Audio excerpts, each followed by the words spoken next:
কাজে আমার কিন্তু পদত্যাগ হয়নি, আমি কিন্তু এখনো বাংলাদেশে constitutional prime minister elected prime minister. তার কোনো লিগালিটি নাই যে হচ্ছে উপদেষ্টা বলে আমাদের কোনো পদ নাই। যেভাবে সে ক্ষমতা গেছে এটা তো মানে মানুষ খুন করে নিয়ে একটা সিচুয়েশন তৈরি করে তারপরে তো সে ক্ষমতা গেল। জি জি আপা, জি জি না আমরা এগুলা আমাকেই মেরে ফেলা। জি আপা, আমরা এগুলা আমরা ইউরোপিয়ান পার্লামেন্টকে জানাচ্ছি। আর তাছাড়া আমি তো পদত্যাগ করি নাই। জি আপা, সবচেয়ে বড় কথা হচ্ছে যে আমাদের কনস্টিটিউশনের আর্টিকেল 57 অনুযায়ী যেভাবে পদত্যাগ করতে হয়, জি আপা, আমার কিন্তু সেভাবে পদত্যাগ করা হয়নি। সে কিন্তু ওই জন্য 6 তারিখে জায়গায় 5 তারিখে নিয়ে আসলো।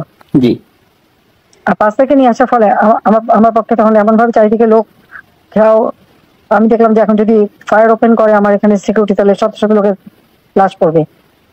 জি আপা, জি লাশ ফেলে আমি ক্ষমতা থাকতে চাই না। কিন্তু যখন আমার একটা সিচুয়েশন হয়ে গেল যে আমার সিকিউরিটি যাওয়া এগুলো বাধ্য হয়ে তখন আমাকে সরে যেতে হলো গণভবন থেকে, যার ফলে আমার বঙ্গভবনের যে মহামান্য রাষ্ট্রপতির কাছে আমার পদত্যাগপত্র জমা আমি দেইনি। জি আপা, কাজে আমার কিন্তু পদত্যাগ হয়নি, আমি কিন্তু এখনো বাংলাদেশে constitutional prime minister elected prime minister. জি আপা, আমি আসলে দেশে কাউকে এমনি কিছু পাবলিশ করতে দেয় না, কিন্তু এমনি তো ফেসবুকে বা এসে বেশ কিছু ডকুমেন্ট ওরা নিজেও দিচ্ছে যে কিভাবে মানুষ মারছে। জি জি আপা, জি জি আপা, জি জি আপা, এমন একটা সিচুয়েশন করা হলো, মানুষ মানে যে কটা মারা হয়েছে পুলিশের বিরুদ্ধে কিন্তু হয়নি। জি আপা, ওদের মুভমেন্টের ভিতরে কিলিং এজেন্ট ছিল।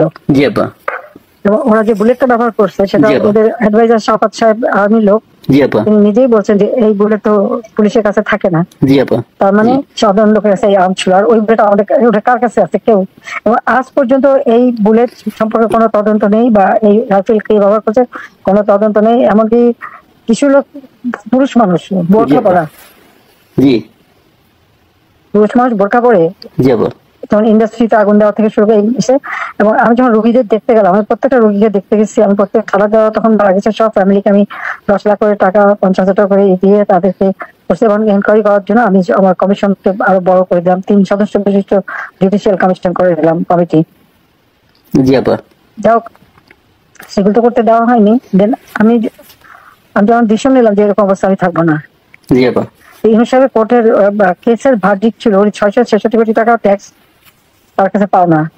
জি জি জি আপা, এটা মাফ করে দিল। আরেকটা সে ছিল, তিনি কিছু টাকা পেমেন্ট করছে, তবে এটা মানে তার স্বীকার করলো যে তার ট্যাক্স ফাঁকি আছে। আর এই 666 কোটি টাকার ভার্ডিক্ট আসার কথা ছিল।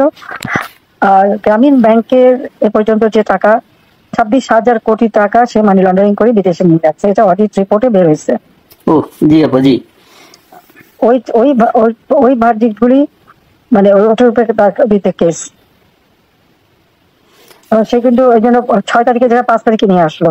জি, আর 5 তারিখে নিয়ে আসার ফলে আমার পক্ষে তখন এমন ভাবে চারিদিকে লোক ঘেরাও, আমি দেখলাম যে এখন যদি ফায়ার ওপেন করে আমার এখানে সিকিউরিটি, তাহলে শত শত লোকের লাশ পড়বে। জি আপা, জি লাশ ফেলে আমি ক্ষমতা থাকতে চাই না।